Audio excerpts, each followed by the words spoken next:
lá, gente. Dando sequência, tá? A gente viu no vídeo anterior que você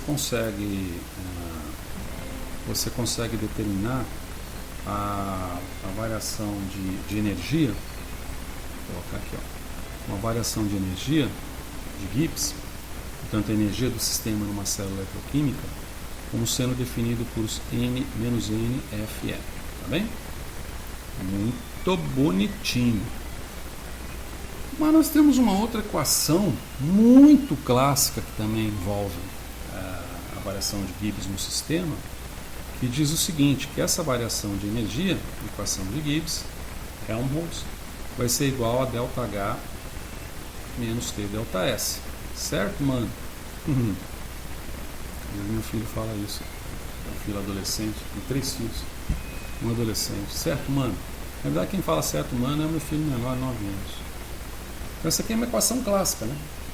Então, veja que a gente consegue relacionar. Podemos colocar assim, ó. Esse aqui seria o 2, né? O 2. Relações entre potencial elétrico e parâmetros termodinâmicos. Como é que eu pego esse negócio? Vem para cá. Parâmetros termodinâmicos. Ok? Ou não, melhor fazer um outro título. Vamos fazer outro título? Fazer outro título. Achei que esse título ficou muito pomposo e talvez ele não seja muito interessante. Olha que título mais legal. Relações entre E e T.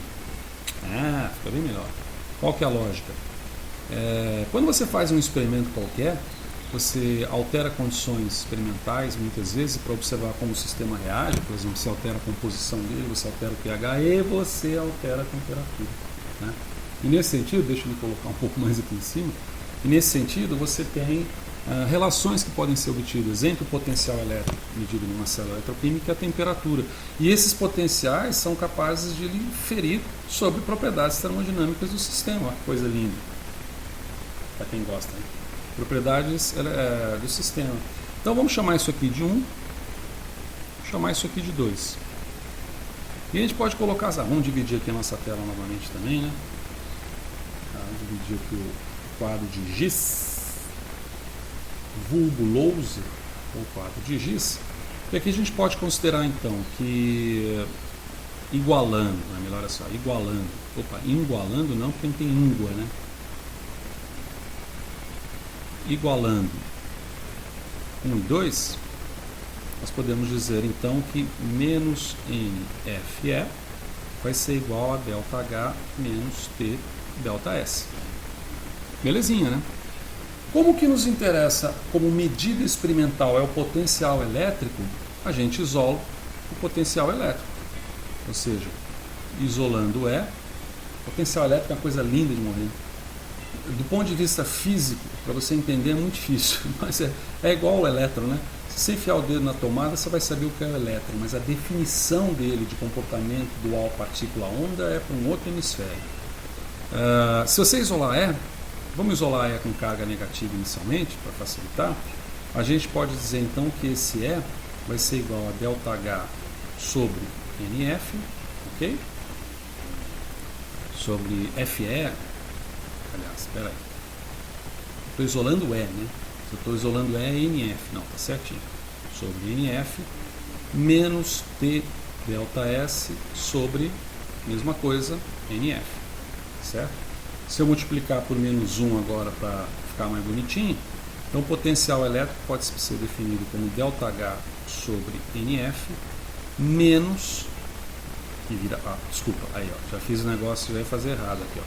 Como o termo entrópico passa a ser positivo, melhor colocar ele na frente, T ΔS sobre NF menos agora fica menos ΔH sobre NF, beleza? Então aqui a gente tem uma relação bem interessante. Deixa eu descer aqui um pouco mais. Por que bem interessante? Porque a gente consegue obter o seguinte, ó, y vai ser igual a x vezes B mais A. Isso aqui é uma equação de reta. Concorda? Epa, peraí. Isso aqui é uma equação de reta. Nessa equação de reta, esse termo aqui, ó, é o intercepto. Esse termo é o intercepto. E esse termo aqui, ó, é a inclinação. Tá? Que alguns chamam de coeficiente angular, mas que não é o correto chamar de coeficiente angular, porque coeficiente angular, vamos colocar aqui mais ou menos, estou me olhando aqui na tela para ver, ó, coeficiente angular, se fizer um triângulo, isso aqui, coeficiente angular seria a inclinação, né? Se isso aqui for 10, isso aqui for 10, ou seja, se os lados desse triângulo forem 10, o coeficiente angular dividido um pelo outro vai dar um determinado valor, né? O ângulo, se for 10 aqui, por exemplo, 10 por 10 vai dar 1, então você pode fazer como se fosse seno, né? Então você pode fazer aqui um ângulo relacionado a essa razão. Mas se esse for 10 e esse aqui for 20, o ângulo é o mesmo e o valor final não vai ser a razão. Portanto, o seno também não vai ser a razão. Então o coeficiente angular ele é válido quando você tem, a expressão é válida, para quando você tem esses parâmetros aqui, né, que seria a hipotenusa aqui e um dos catetos desse ângulo, de mesma magnitude, com o mesmo valor.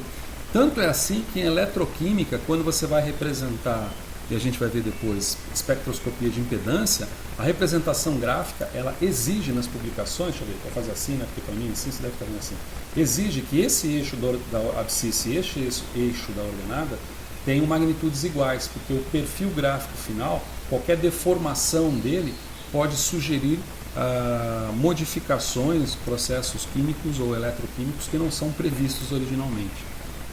Desviei a atenção, desculpa aí. Então isso aqui é uma equação de reta. Bom, se isso aqui é uma equação de reta, isso aqui me permite até uma coisa interessante. Se a gente pegar aqui a inclinação, ó, essa inclinação, vamos pegar aqui, não, deixa quietinho aqui, vou deixar por hora.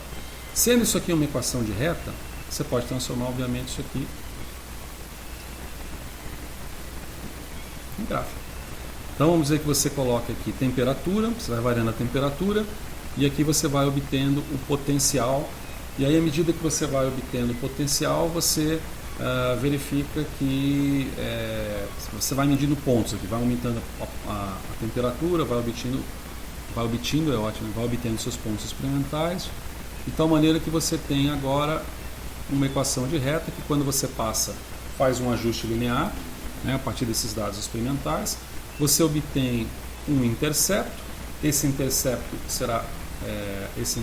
o valor dele é menos ΔH sobre NF. Isso. E você tem a inclinação, que é uma inclinação positiva, que é esse termo aqui. A inclinação vai ser ΔS sobre NF. Então veja que experimentalmente eu consigo calcular parâmetros termodinâmicos, certo? Eu consigo calcular parâmetros termodinâmicos por medidas de potencial elétrico. Deixa eu ver aqui. Deixa eu subir aqui. Deve estar aqui. Qual que era a nossa equação? A gente até não deu nome para a equação, né? Vamos chamar aqui de equação 1, então. Tá bem? Vou chamar de equação 1. Já tinha chamado de equação 1, vou chamar de equação 3. Então, beleza.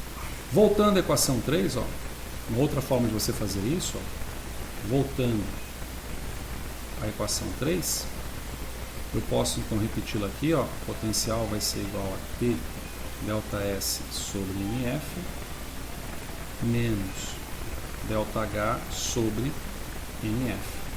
Não é isso?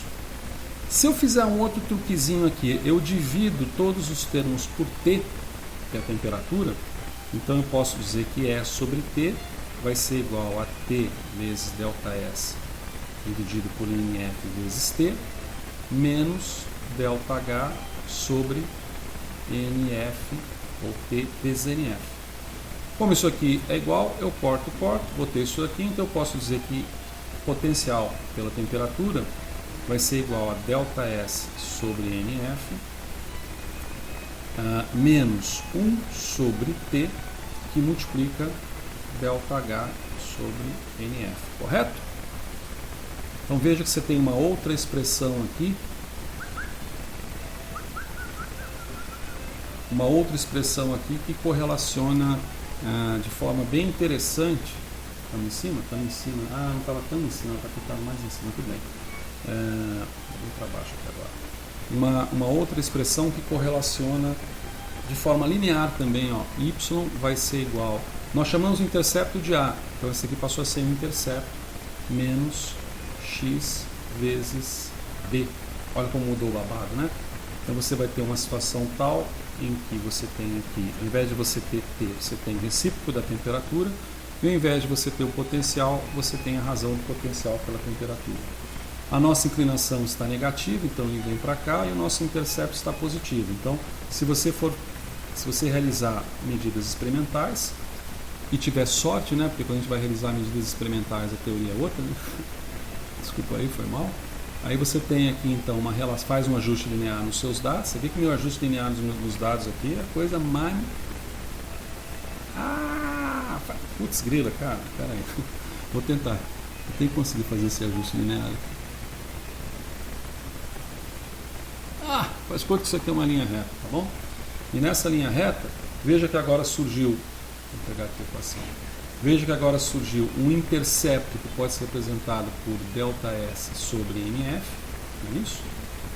E você tem agora uma inclinação diretamente representada por ΔH sobre NF. Okay? Então, eles são permutáveis, né? Mas eles permitem você correlacionar essas temperaturas. Permite você correlacionar o potencial elétrico, é isso que eu queria dizer, aos parâmetros termodinâmicos, tá certo? Essa variação aqui, ó, essa variaçãozinha aqui E sobre T, importante que se diga, vou até colocar aqui, ó. Quando a gente percebe essa variação do ponto de vista de uma medição experimental, a gente espera que seja uma linha reta, mas pode não ser. A gente pode dizer que aqui você pode ter uma variação nabla, né? Esse símbolozinho, não sei se você lembra, ele é nabla ou bel, né? Então vou colocar isso aqui, ó. Isso aqui representa nabla ou bel. Vou colocar isso aqui entre aspas. Que é uma representação de derivada parcial, né?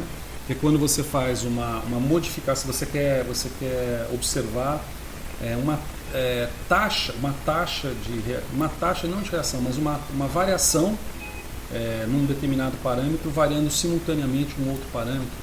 No momento que você fixa um e varia, fixa o outro e varia. Então aqui no caso, nós teríamos uma pressão constante, né? A termodinâmica adora isso. A equação de Gibbs toda ela é colocada a pressão constante, né?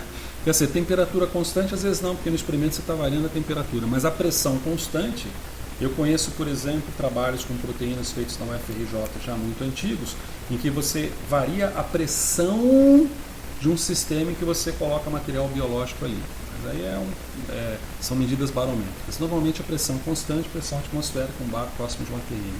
Isso aqui, veja que esse negócio aqui, ele representa nada mais nada menos do que a variação por NF, né? Mas ele representa e a medida que você vai observar aqui é uma medida de volt por grau, né?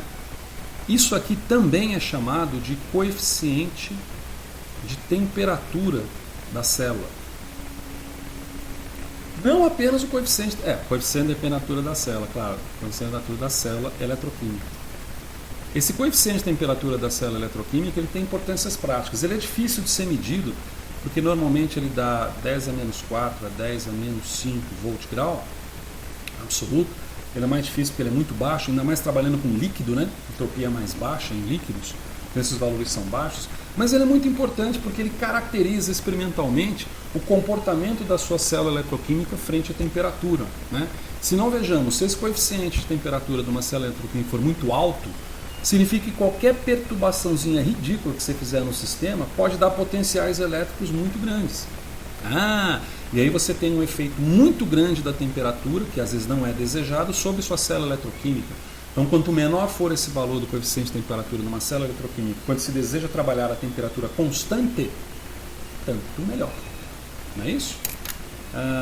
É isso, moçada, senão o vídeo fica muito longo, né?